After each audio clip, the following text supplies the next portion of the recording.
आज हम बात करेंगे ओपीएस और जीपीएस के बारे में। आज हम बात करेंगे ओपीएस और जीपीएस। जीपीएस पे क्या मुद्दा चल रहा है, क्या बहस चल रही है जीपीएस में, क्या ओपीएस को बदला जा रहा है, क्या एनपीएस को बदला जा रहा है, और एनपीएस की जगह जीपीएस क्या ही आ गया, नया क्या आ गया जीपीएस। मैं राज फाइनेंस की प्रथम पाठशाला में आप सभी का स्वागत करता हूं। वीडियो पसंद आए लाइक एंड शेयर करना, सब्सक्राइब करना। आज हम बात करते हैं जीपीएस ओपीएस। पहले जीपीएस पे बात करने से पहले ओपीएस और एनपीएस पे हम समझ लेंगे पूरा। वैसे अधिकतर पूरे भारत में जो जहाँ सरकार चेंज हो रही है या जहाँ सरकार राज्यों में चेंज हो रही है वहाँ ओपीएस की व्यवस्था लागू कर दी गई है। अधिकतर 5-6 राज्यों में लागू हुई है। आने वाले समय में और भी राज्यों में ये ओपीएस को लागू कर दिया जाएगा। और अब क्या हो रहा है, केंद्र सरकार में एक मंथन चल रहा है कि ओपीएस और एनपीएस के बीच का रास्ता निकाला जाए, जिसे जीपीएस कहा जा रहा है। पूरी प्रक्रिया बताएंगे सरल शब्दों में जीपीएस के बारे में, और किस सरकार ने चालू करा, किस राज्य सरकार ने जीपीएस का सुझाव दिया केंद्र सरकार के लिए, पूरी बात बताएंगे। पहले थोड़ा ओपीएस में थोड़ा बैकग्राउंड में जाते हैं। ओपीएस क्या था, कब चालू हुआ था, क्या फायदे थे इसके, और एनपीएस कब लाया गया। 1 जनवरी 2004 को जो समय अटल बिहारी वाजपेयी जो हमारे प्रधानमंत्री थे स्वर्गीय, उनके द्वारा ओपीएस को लागू कर एनपीएस को लाया गया था 2004 में। ये केवल एनपीएस को केवल जो सरकारी कर्मचारी थे उनके लिए लाया गया था। 2004 में ओपीएस को बंद करके एनपीएस को लागू कर दिया गया, ये कहकर कि जो देश के ऊपर बोझ पड़ रहा है, जो अर्थव्यवस्था पे उस पर बोझ पड़ा है, तो एनपीएस को लागू कर दिया गया था। अब हम बात कर रहे हैं, पहले ओपीएस की बात कर रहे हैं। ओपीएस में क्या लाभ थे, जो कर्मचारी हैं पूरे भारत में, इसका जोर शोर से एनपीएस का विरोध क्यों कर रहे हैं, कि क्यों कह रहे हैं कि ओपीएस को लागू करा जाए, इसके बेनिफिट क्या हैं। सबसे बड़ी बात तो हम ओपीएस में ये था कि गारंटेड था। ये गारंटेड है कि ओपीएस में जो ओल्ड पेंशन है, गारंटेड कि आपको पेंशन आदि मिलेगी। जब आप रिटायर होते हैं 60 साल के बाद, जो लास्ट महीना होता है, उस समय जो आपकी सैलरी होती है, मान लो 1 लाख रुपए होती है, 1 लाख का 50% आपको पेंशन मिलना तय था, 100%। ये गारंटेड थी। ओपीएस में क्या था, जो लास्ट कर्मचारी रिटायर होता है उस महीने का लास्ट में जो महीना चलता था, उसका गारंटेड था कि मान लो 1 लाख सैलरी है तो 50% उसे सैलरी मिलना तय था। नंबर 1 फायदा सबसे ये था। नंबर 2, उसका कोई भी कंट्रीब्यूशन नहीं था, कोई भी उसका अंशदान उसका नहीं करता था उसकी पेंशन के लिए। सबसे बड़ी फायदा ये था कि उसे 50% गारंटी पेंशन थी और कोई उसका अंशदान नहीं करता था। ये ओपीएस के फायदे थे। नंबर 3 सबसे ज़्यादा फायदा था कि महंगाई भत्ता। जैसे मान लो कुछ 7वां वेतन लग रहा है, 8वां वेतन लगेगा, 6वां वेतन लगेगा, जो वेतन लगता था, जो कर्मचारी वर्तमान में थे उन्हें लाभ होता था, उसी हिसाब से जो पेंशनर थे उन्हें भी ओपीएस का लाभ मिलता था। और महंगाई भत्ता, हर साल महंगाई भत्ता भी उन्हें बढ़कर मिलता था पेंशन पे। मान लो कोई रिटायर कर्मचारी 50,000 पेंशन मिलती थी उसे, और 1 साल बाद उसे 52,000 हो जाती, अगले महीने 53,000, 54,000, हर महीने उसकी पेंशन में बढ़ोतरी होती थी। वीडियो थोड़ी लंबी हो सकती है, मगर एक ही चीज़ बताऊंगा आपको, ध्यान सुनना, पूरी वॉच करना वीडियो को। हर महीने उसे हर साल जो डीए वगैरह महंगाई भत्ता बढ़ता था उससे मिलता था। नंबर 3 सबसे बड़ा फायदा ये था ओपीएस में। नंबर 1, ना तो उसका कोई कंट्रीब्यूशन करता था, न और उसके गारंटी पेंशन थी, और उसे महंगाई भत्ता मिलता था।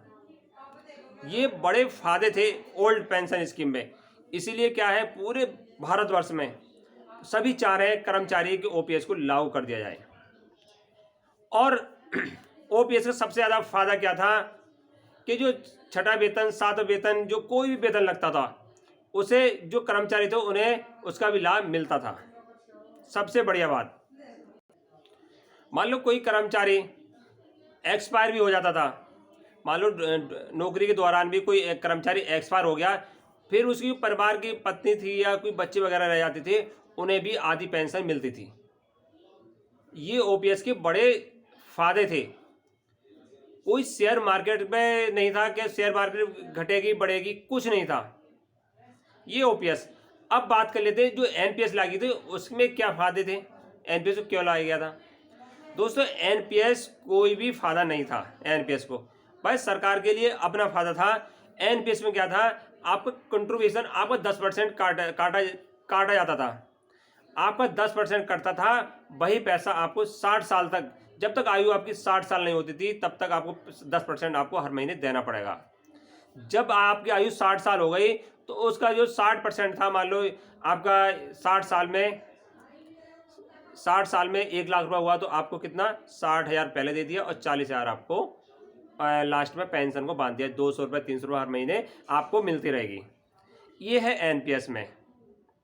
और क्या है एनपीएस में, महंगाई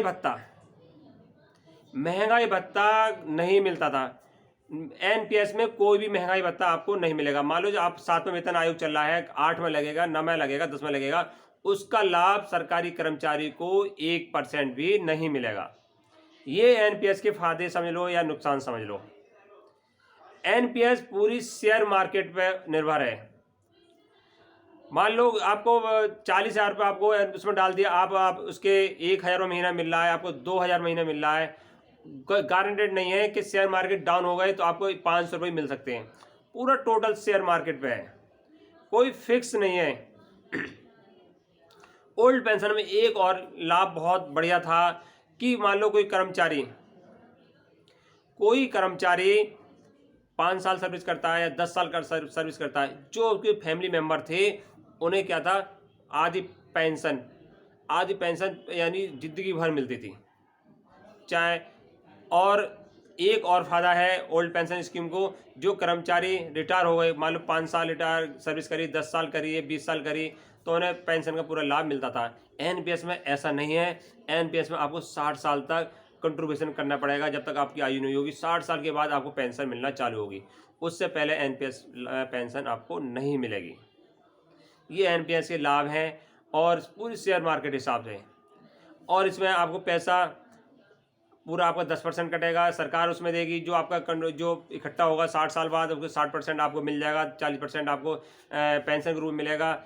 और क्या है इसमें, जो कर्मचारी मान लो रिटायर हुए हैं 10 साल सर्विस करके, 20 साल सर्विस से, उन्हें कितना मिल रहा है, किसी को 1,000 पेंशन, किसी को 2,000 पेंशन, किसी को 4,000 पेंशन, इससे अधिक नहीं मिल रही है। ओल्ड पेंशन में 50% गारंटी थी। मान लो जो पहले कर्मचारी हैं, हमारे पापा है या कोई और भी हैं, उस समय 250 रुपये में स्टार्ट हुई थी नौकरी उनकी 250-300 रुपये में स्टार्ट हुई थी। जब रिटायर हुए तो उन्हें अब कम से कम 50,000 रुपये 40,000 रुपये पेंशन हर महीने मिल रही है।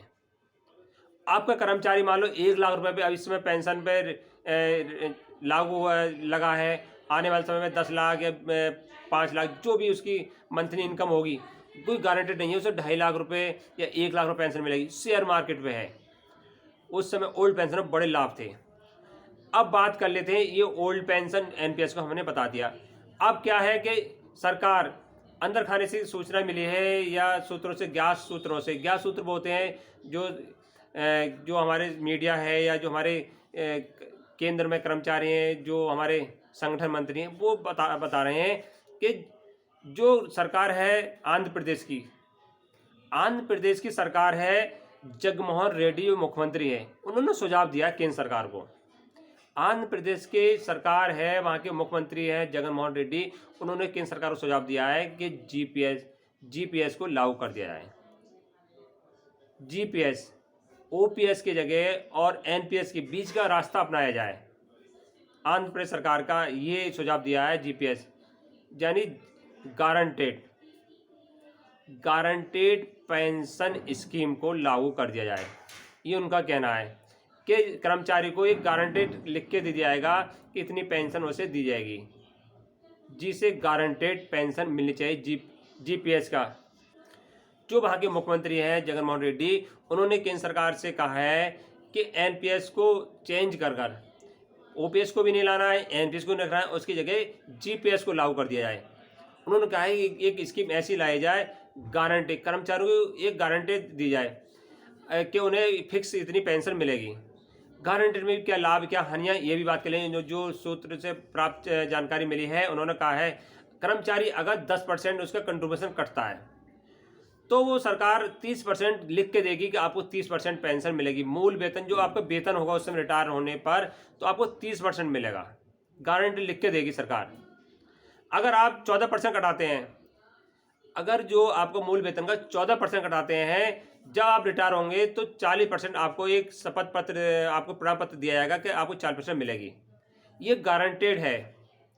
ये वहाँ की सरकार ने इन्हें सुझाव दिया है, केंद्र सरकार को एक गारंटेड लिख के ये सुझाव दिया है कि आप संशोधन कर दीजिए। 30%, 10% आप कंट्रीब्यूशन देते हैं एनपीएस में तो 30% गारंटी मिलेगी, 14 देते हैं तो 40 मिलेगी। मगर इसमें एक वही दुविधा हो गई, इसमें भी महंगाई भत्ता नहीं मिलेगा। बस गारंटी दे दी कि आपको 30 या 40% मिलेगा। जब तक आप 20 साल, 30 साल, 40 साल जिएंगे तो आपको कोई भी महंगाई भत्ता या इस पर कोई डीए टीए कुछ भी नहीं मिलेगा, चाहे 7 माह 8 माह वेतन कुछ भी नहीं मिलेगा। ये 30% 40% ये गारंटेड करना है दोस्तों। इस पर भी कोई फ़ायदा नहीं है, ना जीपीएस ना एनपीएस, चाहिए तो ओपीएस। वीडियो पसंद आए लाइक एंड शेयर करना। जय हिंद, जय भारत।